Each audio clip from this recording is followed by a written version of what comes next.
Semua hasil musyawarah desa yang dilakukan, baik mulai dari penyiapan, perumusan hingga pada pembahasan, dan disetujui bersama, harus dijadikan peraturan desa. Kenapa demikian? Agar hasil musyawarah desa ini dapat dipertanggungjawabkan dan menjadi acuan legal dalam upaya desa melayani masyarakatnya. Desa bicara. Desa bicara. Desa bicara. Desa bicara. Hai kawan-kawan, kembali lagi di channel YouTube Desa Bicara. Kali ini kita akan membahas tentang musyawarah desa atau musdes. Kawan-kawan pasti familiar dengan istilah ini, gitu ya. Terlebih kawan-kawan yang beraktivitas dengan pemberdayaan masyarakat di desa, bahkan atau mungkin kawan-kawan sedang menjadi aparatur pemerintahan di desa. Nah, musyawarah desa merupakan forum permusyawaratan yang diikuti oleh Badan Permusyawaratan Desa, pemerintah desa, dan unsur-unsur masyarakat desa. Musyawarah desa ini untuk memusyawarakan hal-hal yang bersifat strategis dalam penyelenggaraan pemerintahan di desa. Tentu, musyawarah desa ini diselenggarakan secara partisipatif, demokratis, transparan, dan juga akuntabel, dengan berdasarkan kepada hak dan kewajiban masyarakat. Nah, penting kemudian musyawarah desa ini menggunakan beberapa prinsip tadi agar pemerintah desa dan kebijakan yang diambil dari keputusan musyawarah desa ini merupakan bagian dari kepentingan dan mampu menjawab persoalan yang ada di desa. Ada beberapa asas musyawarah desa, diantaranya musyawarah mufakat, keadilan, keterbukaan, transparan, akuntabel, partisipatif, demokratis, dan terakhir kesetaraan. Nah, asas ini harus ada di dalam setiap kegiatan dan praktek musyawarah di desa. Semoga di desa kawan-kawan melaksanakan asas ini ketika melakukan musyawarah desa. Dan kami yakin kawan-kawan melakukan itu. Seperti yang disampaikan sebelumnya, hal yang bersifat strategis yang dimusyawarahkan ini meliputi yang pertama, penataan desa. Yang kedua, perencanaan desa. Yang ketiga, kerjasama desa. Yang keempat, rencana investasi yang masuk di desa. Yang kelima, pembentukan badan usaha milik desa. Yang keenam, penambahan dan pelepasan aset desa. Serta yang terakhir, kejadian luar biasa. Nah, ini beberapa hal yang bersifat strategis yang dimusyawarahkan dalam musyawarah desa. Nah, dalam hal penataan desa, musyawarah desa hanya memberikan pertimbangan dan masukan kepada pemerintah kabupaten atau kota. Karena ini berkaitan dengan kebijakan kabupaten dan kota. Desa hanya memberikan pertimbangan dan masukan untuk hal penataan desa. Musyawarah desa ini sendiri terdiri dari dua. Yang pertama, musyawarah desa terencana atau seperti musyawarah desa tahunan seperti yang diketahui pada umumnya. Yang kedua adalah musyawarah desa insidental.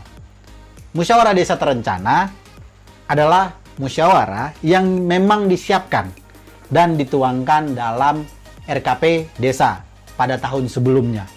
Sedangkan musyawarah desa insidental merupakan sebuah musyawarah desa yang dilakukan sesuai dengan kebutuhan masyarakat desa dan kejadian yang mendesak. Tentu musyawarah ini dipersiapkan sesuai dengan kondisi objektif yang mendasari tindakan musyawarah desa insidental ini.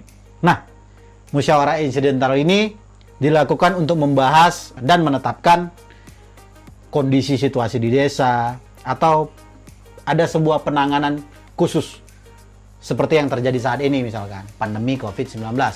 Jadi, salah satu bentuk musyawarah desa insidental ini adalah musyawarah desa khusus yang sedang dan pernah dilakukan oleh kawan-kawan di pemerintahan desa ketika merumuskan program BLT di desa, gitu ya, penentuan dan pendataan calon penerima manfaat BLT.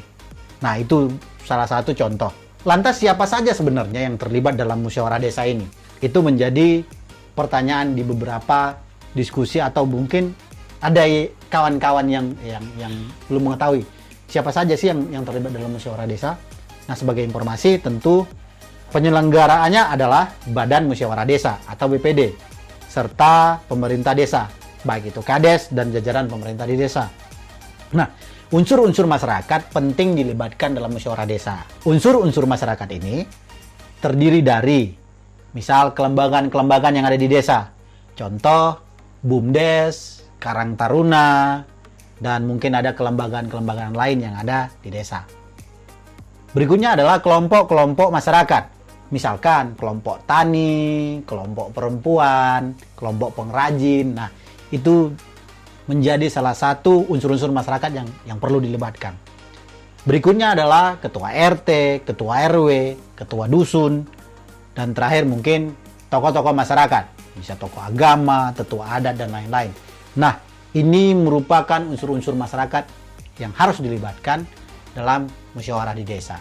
Setiap unsur masyarakat yang menjadi peserta musyawarah desa harus terlebih dahulu melakukan pemetaan aspirasi dan kebutuhan kelompok masyarakatnya yang diwakili dalam musyawarah desa.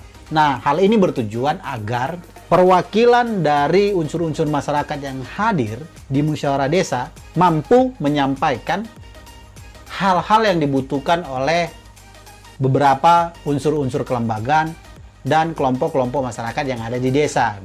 Nah, agar musyawarah ini lebih objektif dan mampu menjawab persoalan itu. Misal contoh, di desa ada kelompok tani atau gapoktan begitu.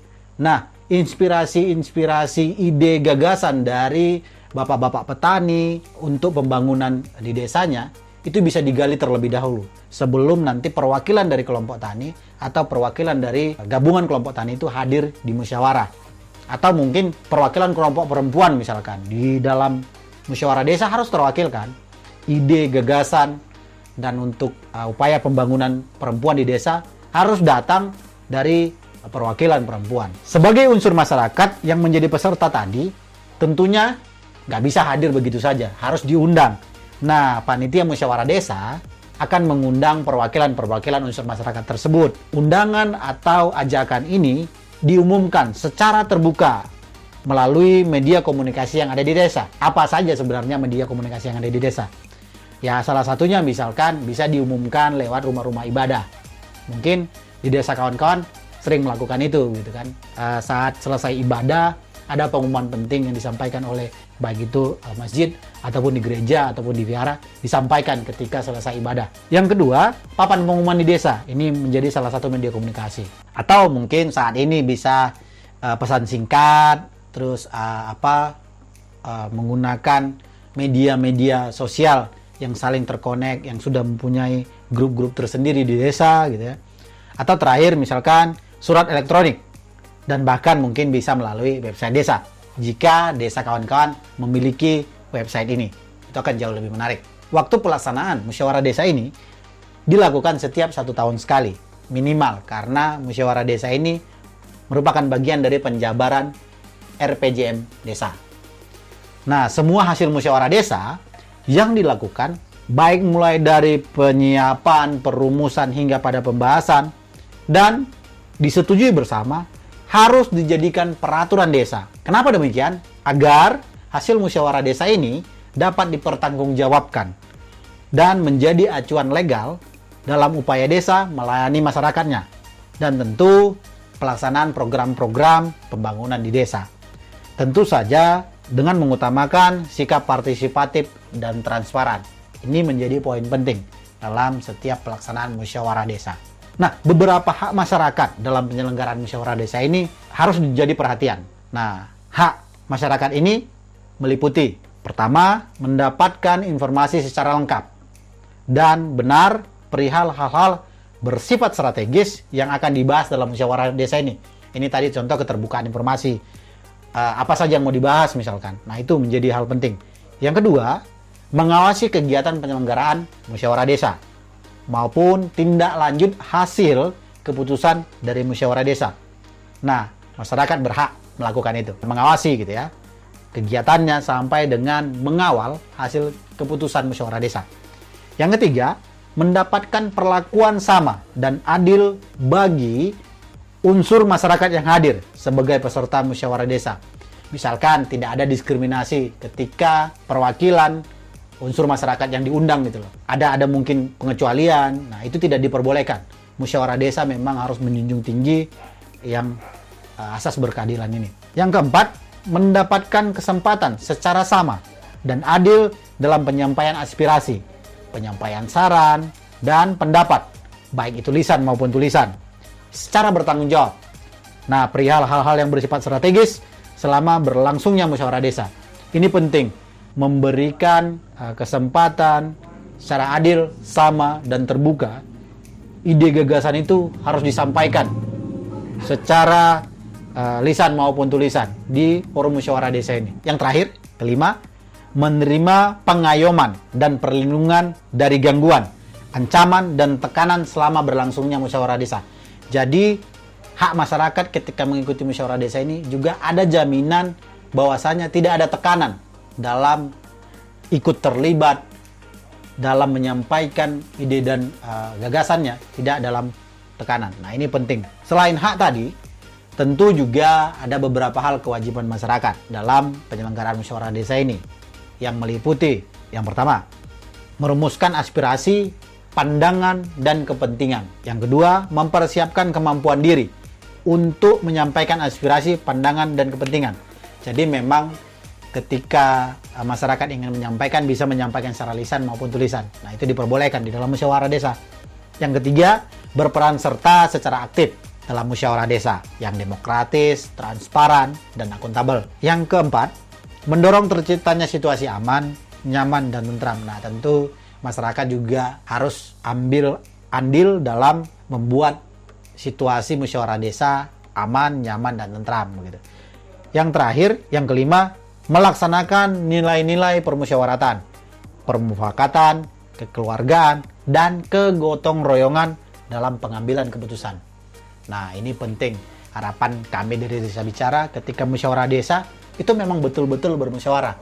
Mendengarkan pendapat, menyampaikan gagasan, mendengarkan gagasan, atau mungkin berdiskusi soal ide dan gagasan yang sedang disampaikan begitu. Itu menjadi satu dinamika tersendiri dalam musyawarah desa. Sehingga keputusan-keputusan yang diambil dapat merupakan hasil diskusi yang baik. Sehingga kebijakan, keinginan masyarakat itu bisa terakomodir dalam musyawarah desa ini. Baik itu dibicarakan atau dituangkan nanti dalam kebijakannya. Penting bagi pemerintah desa untuk memperhatikan hal tersebut. Selain juga memfasilitasi keterlibatan masyarakat, juga penting juga bagi pemerintah desa untuk dapat mendorong masyarakat ini untuk aktif dalam agenda-agenda musyawarah desa. Karena kegotong royongan itu diutamakan untuk merumuskan kebijakan dan gagasan-gagasan terbaik dari desa untuk pembangunan dan pengembangan masyarakat di desa. Nah, poin pentingnya dari kami Desa Bicara adalah masyarakat desa berhak tahu, berhak hadir, dan berhak menyampaikan gagasan, masukan untuk program yang didiskusikan dalam musyawarah desa. Selama ini, banyak ide-ide dan gagasan masyarakat itu tidak tertampung dalam musyawarah desa. Seperti yang kita ketahui bersama, banyak juga musyawarah desa ini hanya seperti proses birokratis semata. Jadi ada mengundang keterlibatan masyarakat sudah tanda tangan dan ini hasil keputusannya. Nah, harapan kami ke depan dari Desa Bicara, pemerintah desa melihat perwakilan masyarakat itu adalah yang paling utama karena ide dan gagasan pembangunan itu juga ada dari mereka. Fasilitasi yang dilakukan oleh pemerintahan desa menjadi kunci. Nah, tentu juga ketika ada gagasan, ada kritik dari peserta musyawarah desa yang datang dari kelompok-kelompok masyarakat, unsur-unsur masyarakat, itu tidak menjadikan pemerintah desa kemudian, hari ini kau diundang, mungkin musyawarah tahun depan kau tidak akan diundang. Nah, hal-hal ini harus ada dalam praktek baik yang harus dilakukan oleh pemerintah desa maupun masyarakat. Kritik untuk pembangunan desa itu penting. Tetapi juga kemudian kritik ini harus juga dilihat sebagai upaya untuk perbaikan tata kelola pemerintahan desa.